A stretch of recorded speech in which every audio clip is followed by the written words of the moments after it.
Have you ever felt that something strange yet deeply familiar surrounds you just as 6 months have passed since the departure of a loved one?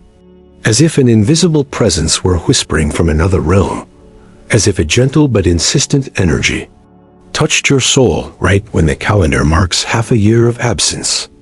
You're not imagining things. There are moments when the veil between this world and the next becomes thinner, and one of those moments, according to ancient spiritual teachings and revelations, like those of Edgar Cayce, happens precisely 6 months after death.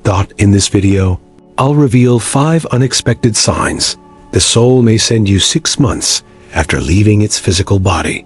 These manifestations are not random, nor are they just emotional coincidences.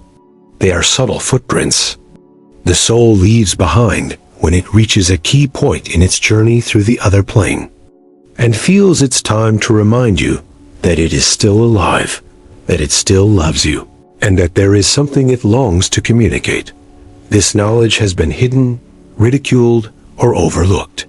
But those who have experienced it know that there is a language of the soul that awakens powerfully in that 6th month. Unforgettable dreams, sensations that defy logic, and coincidences so precise they seem to be woven from the heavens. Stay with me until the end, because you'll discover not only which signs you may already be receiving without realizing it, but also how to interpret their message, and perhaps how to respond. What you're about to hear may forever change the way you experience grief and feel their presence. Because when the soul wants to speak, the entire universe whispers. Around the 6th month after someone passes, many people report a particular kind of dream, one that feels more real than waking life itself. In these dreams, their loved one appears vivid, present, and unmistakably alive. The colors are brighter, the emotions more intense, and the memory lingers long after the morning light touches your face. Unlike ordinary dreams that fade into the fog of routine, these encounters carve themselves into the soul.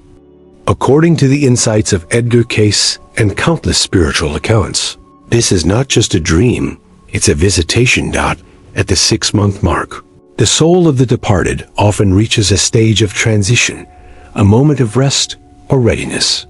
And it's at this threshold that many souls choose to make contact, especially if the emotional bond remains strong. The dream is not random, it is chosen. In it, the departed may speak words of comfort, smile in silence, or simply appear radiant and peaceful. Sometimes they deliver a message. Other times, they simply remind you that they still exist, just in another form. What makes this dream so different is the feeling you carry when you wake. You might feel peace for the first time in months.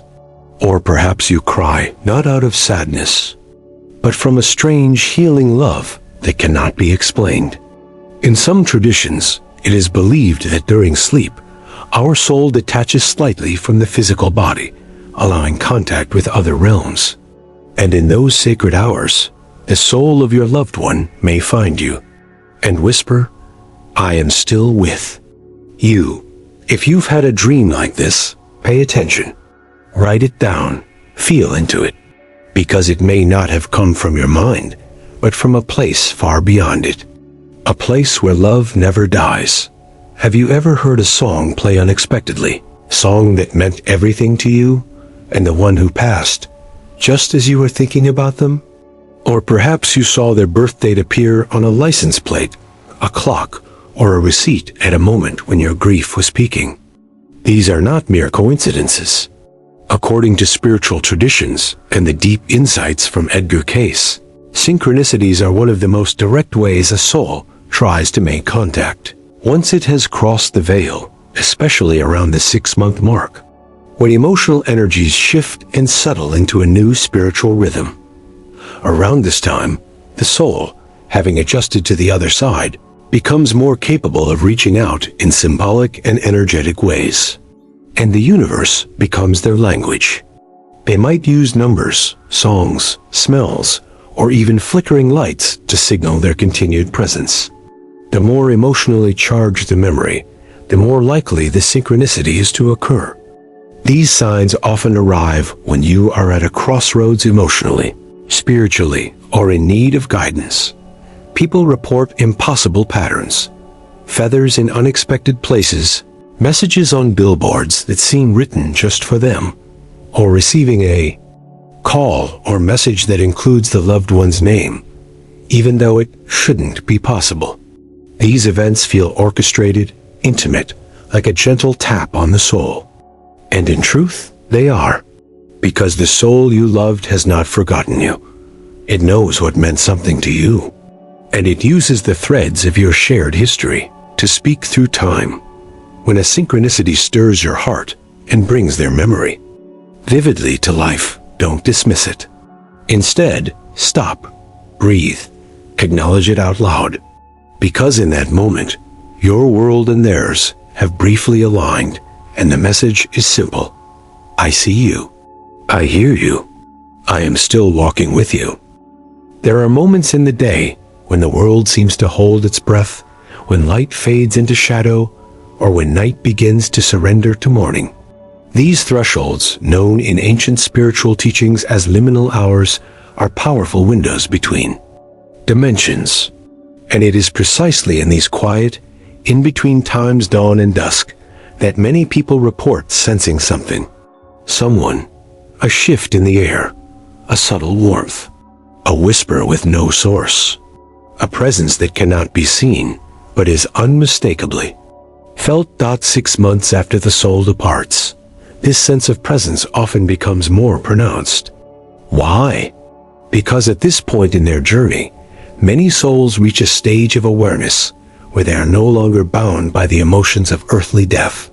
They have observed, they have released, and now they reach out not to haunt, but to harmonize. And they do so when our own defenses are down, when our minds are soft and our hearts more open, as they often are during sunrise or sunset. You might find yourself pausing for no reason, staring at the sky, and suddenly feeling overwhelmed with emotion, or hearing your name in the quiet rustle of leaves, or noticing a sudden temperature change in a room where no windows are open. These are subtle but profound encounters. And if they repeat, if they happen often around the same hour, they should not be ignored. Many spiritual sensitives believe that the soul tries to make contact, not just for its own peace, but for yours. In the silence of twilight, the veil thins. And in that silence, if you are listening, the soul may speak not with words, but with feeling. A warmth on your skin, a breeze that carries a memory, an invisible embrace. So next time you feel them near at the edge of day, don't dismiss it as imagination. Sit with it, feel into it, because it might just be their way of saying, I still walk beside you when the world is quiet enough to hear. Grief has its own language, waves of emotion, moments of anger, deep silence. And for months after losing someone, that emotional storm can feel unrelenting. But then, sometimes right around the 6-month mark, something shifts. Not gradually, but all at once. One morning, you wake up and feel calm. Not because you've forgotten, not because the pain has vanished, but because something inside you has changed. Or perhaps, something outside you has touched your spirit. This sudden inner peace is one of the most subtle yet powerful signs a soul can send. According to spiritual intuitives and Cayce's readings, it's often the result of direct soul contact, not in words or visions, but through vibration. The soul, now settled in its new dimension, radiates a kind of reassurance. It no longer carries the weight of suffering or separation, and in moments of alignment, that peace reaches you. You don't see them, you don't hear them, but you feel them, and you feel safe. This calm might descend during an ordinary moment doing the dishes, driving alone, sitting beneath a tree. It may be accompanied by a deep breath, as if your soul has just exhaled for the first time in months.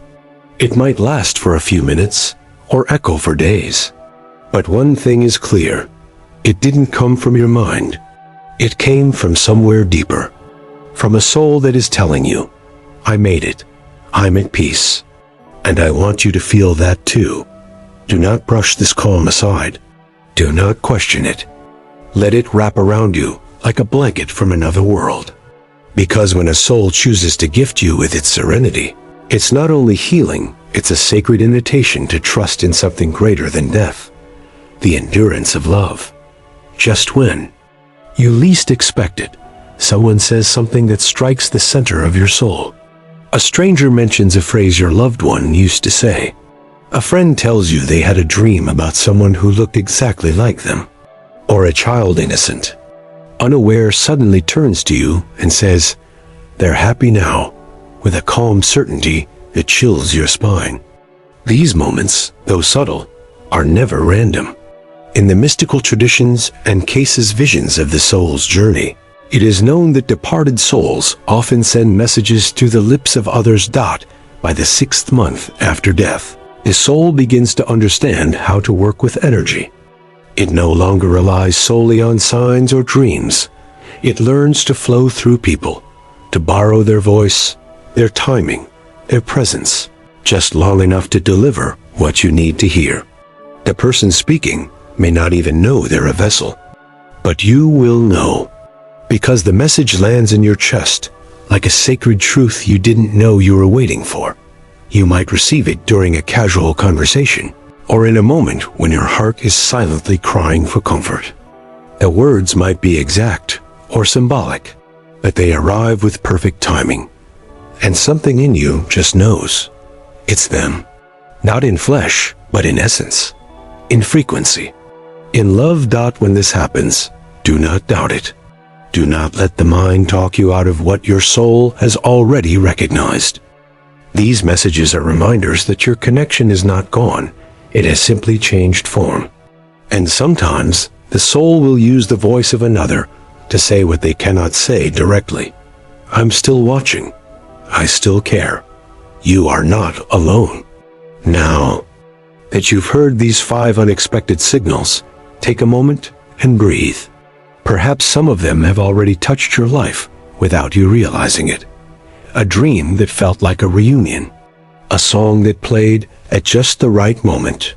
A calm that came from nowhere. Or words spoken by someone who had no idea they were delivering a message written for your heart alone. These signs are not fantasy. They are not wishful thinking. They are the language of the soul, delicate, quiet, but unmistakably real. And especially around the 6th month after death, when the soul begins to settle into its new dimension, and your grief shifts into a new rhythm, the veil between worlds becomes thinner. Your heart becomes more open, and the invisible becomes audible. What if the one you've been missing hasn't really left at all? What if they've simply changed the way they reach you? So the next time the air feels different, the next time you pause without knowing why, listen, watch, feel, because those we love do not vanish into silence. They continue speaking, through dreams, through signs, through others, through love itself. And now that you know what to look for, how will you listen?